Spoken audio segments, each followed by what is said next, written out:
So welcome, Oksana. I'm here with Oksana Matiiash, who is CEO of Teach for Ukraine and a board member for Zelensky's Fund on Education, Sports and Science. Welcome. So do you want to say just a bit more about who you are before we start asking more questions? I always introduce myself as a Ukrainian first, and then only as the CEO of Teach for Ukraine. But I'm not. I haven't been in education for only 2 years. I'm a lawyer by training. I've studied international law, and I was sure that I would dedicate my life to it. But a lot has changed in 2014 when Russia invaded Crimea, and I just realized that the international system doesn't work the way they taught us in law school. I also almost finished my PhD. DPhil in law as well, in private international law, but then I got accepted into Oxford to do my master in public policy, and I took a pause. And I was hoping to finish my PhD just this spring, but unfortunately Russia invaded Ukraine again, and it didn't happen. I decided to quit the law and switch into education, because education is what Ukraine needs the most, to be reformed, to be reimagined, because that's the most important thing that keeps children secure, safe, and giving them a feeling that they're children still. Yeah, and the future. I guess the future. That's the day that I think every Ukrainian who was in Ukraine on that day will remember forever. At 5:30 a.m. in the morning, I got a call from my sister who lives in a different part of Kyiv, and she said she hears explosions. And to be honest, I didn't believe her, because I live in the downtown and I didn't hear anything. And then I said, let me check with the official website of the armed forces of Ukraine. And then I tried to check it, but this website was down. I checked a few other official websites, and they were not working again.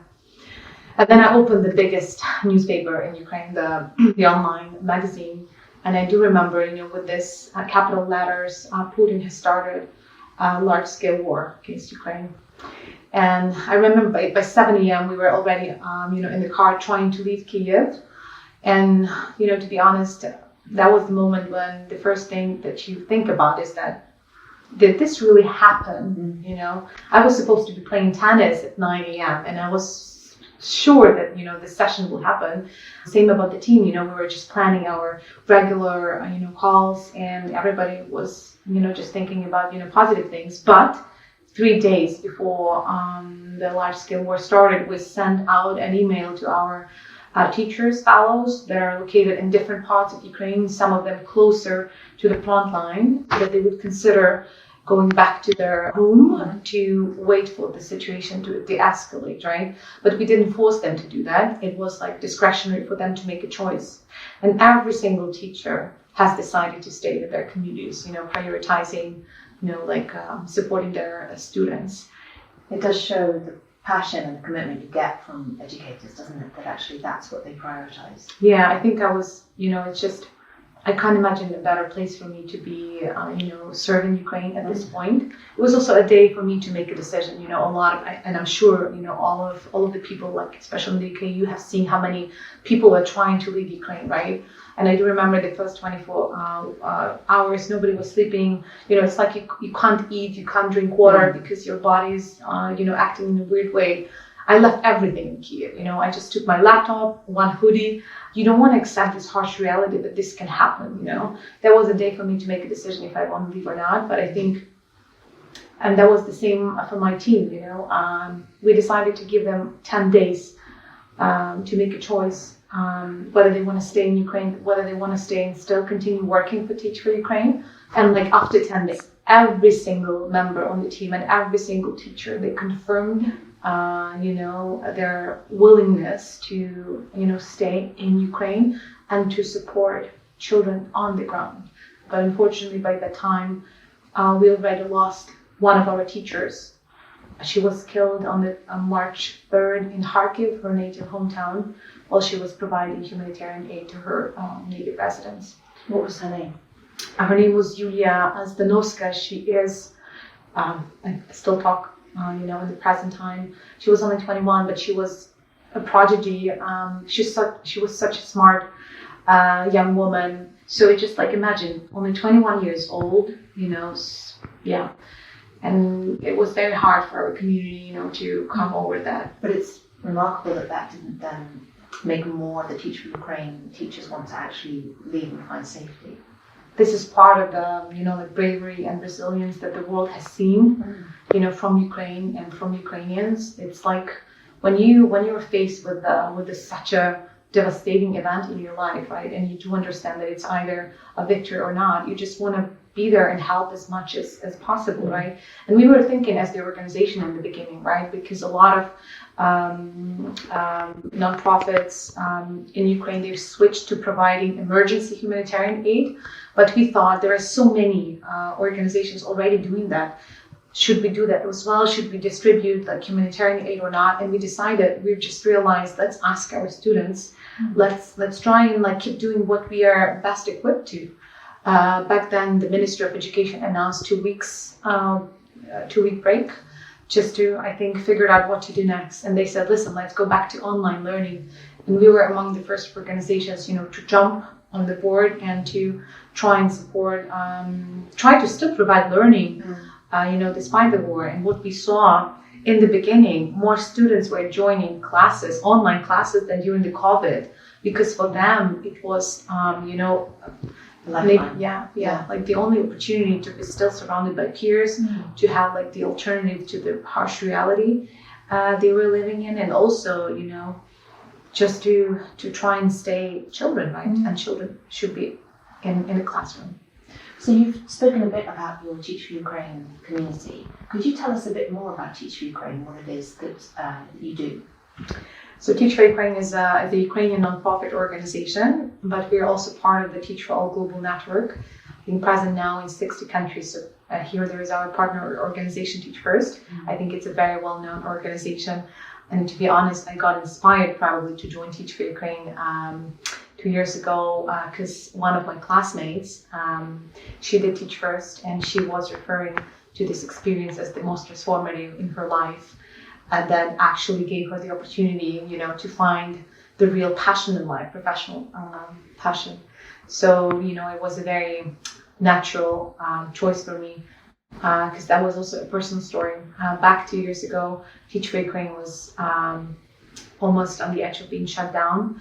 And so I had to launch it. But I think because I myself come from a small community in the western part of Ukraine, and the mission of Teach for Ukraine is to provide high quality education to every single child in Ukraine, despite their place of birth or residence, right? That's why we're addressing the problem before the war. We're addressing the problem of education inequity by providing and equipping top graduates of Ukrainian universities as teachers to teach for at least 2 years in a remote area in one of the Ukrainian regions. So before the war started, we were present in 5 regions of Ukraine, in the eastern part, South, Kiev, and Lviv and Ivano-Frankivsk in western part. And when the war started, most of our partner schools are located in the Kiev region. Right. And a few of them got extremely devastated. They went under the occupation, and school partners were damaged and destroyed, as they were used by the Russian soldiers as their military base, which is definitely, not acceptable. No. And give us a kind of snapshot of some of those schools then. What sort of damage is being inflicted? What's the impact that that's having on teachers and the community? Can you give us just some examples? Yeah. I always say that education has probably been under the most devastating impact, in Ukraine, because officially the last data that I remember, more than 2,600 education institutions has been either destroyed or damaged or destroyed, including kindergartens, schools, universities. And you know how much time it'll take to rebuild the education infrastructure. And we saw that, especially in smaller communities, school is the most important building, because, this is like the heart of the community, the soul of the community. And for example, a few schools, our partner schools in the Kiev region, like one in Borodyanka, this specific school was used by the military, by the Russian military as their military base, because it's well located. It has, strong walls. It has, facilities. and unfortunately was not used for education purposes. But even when the Kiev region was released from the temporary occupation, we saw that the first thing that people started doing is refurbishing schools, trying to make sure that children still can go back, because I think it's the single most important thing. If there is no education, if education cannot be provided, there is no incentive for people, for families to come back and to restart their life.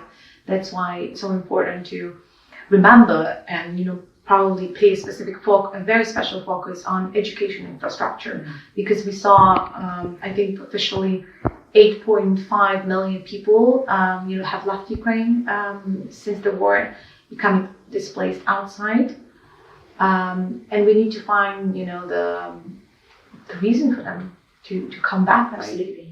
So, are there children in schools in Ukraine? Well, the learning process in Ukraine is. I never thought, that I would be witnessing something like that in my life. I thought COVID would be the biggest, professional challenge, how to figure out how do you provide a high quality online education. But the previous school year finished 100% online. Very few schools were able, I think less than 123 schools were able to provide some offline activities across the whole country. Across the whole country, and we are talking about almost 14,000 schools. So just imagine 120 out of this number. And mostly they were allowed to go back to school to just celebrate the end of the school year. And it's just, it was so inspiring seeing, the celebrations. Some type of normality. And people were not sad. They were not, mourning the reality. They were just celebrating the opportunity to still finish school in independent Ukraine, the Ukraine that is not, under the occupation. I think it was a very important moment.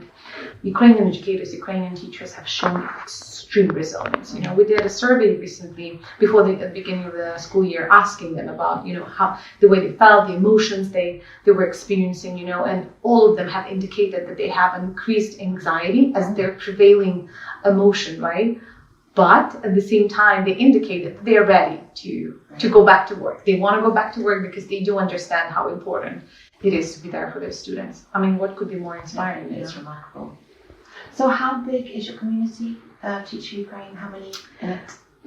When the war started, we launched the emergency response projects, in addition to our core activity that was placing fellows in school partners. So it would be hard to say how many people do we have now, because we launched a few projects aimed at providing first emergency academic support to those students who lost their access to education at all, because a lot of them were from schools at the front line. They became displaced, and their schools were not able to provide online learning. That's where we came, with our project, and then also, of course, the mental health and psychosocial support. Yes, I remember very well the first comment that our fellow did, sharing the feedback from the first lesson when the war started, was how one student asked, "So what's the purpose of us learning here?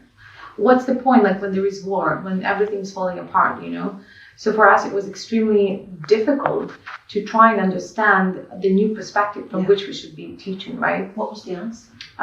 Well, the problem was that she didn't have the answer. So because, we the first thing we did was providing,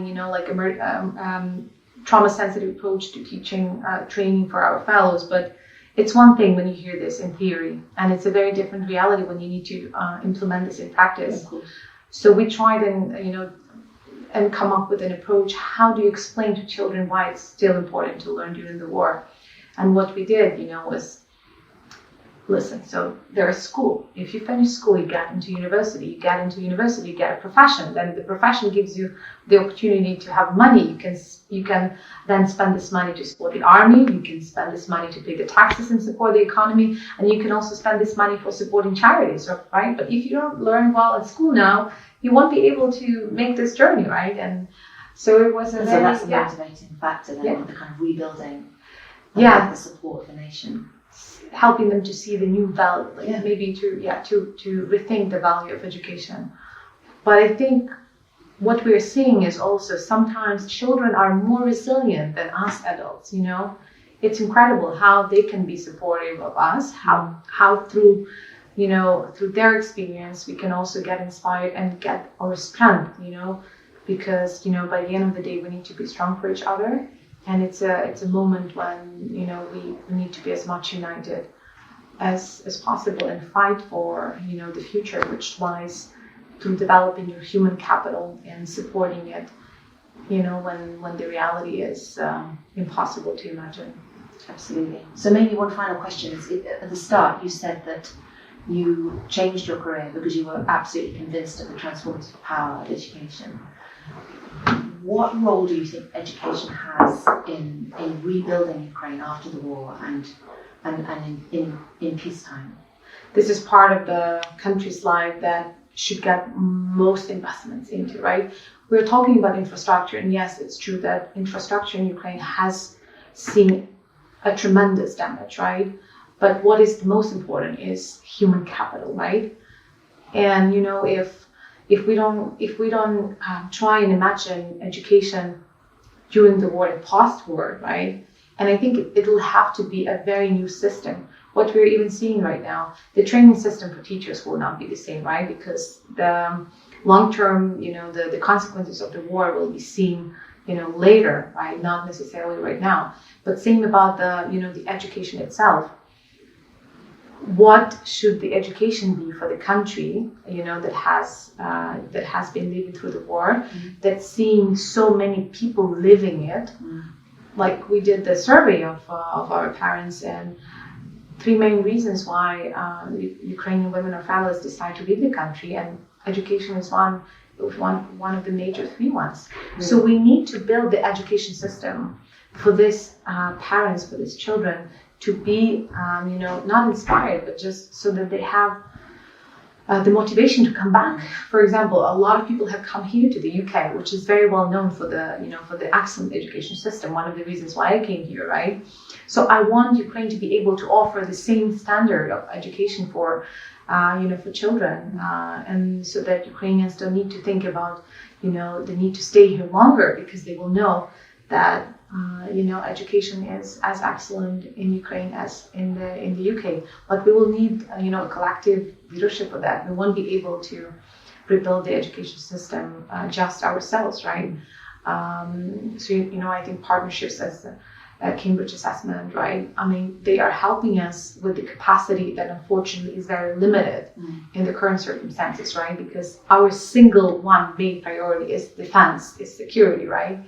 So I think as soon as we're done with this war, which I'm sure will happen soon, I think the first thing we need to be thinking of is to rebuilding the education, reimagining it, and paying as much attention and as investing as many resources as possible, because this is the future. The skills, the mindsets, and the incentives for Ukrainians who left Ukraine, who are forced to leave Ukraine, to come back and invest in rebuilding the country, because it's not so much about the money, but about the minds and the human capital first and foremost. Absolutely, and it's been fascinating talking with you, Oksana, and inspiring hearing about your Teach for Ukraine colleagues as well. So thank you very much for your time, and I look forward to continuing our discussion. Thank you, Jenna. It was a pleasure talking to you. Thank you for inviting me.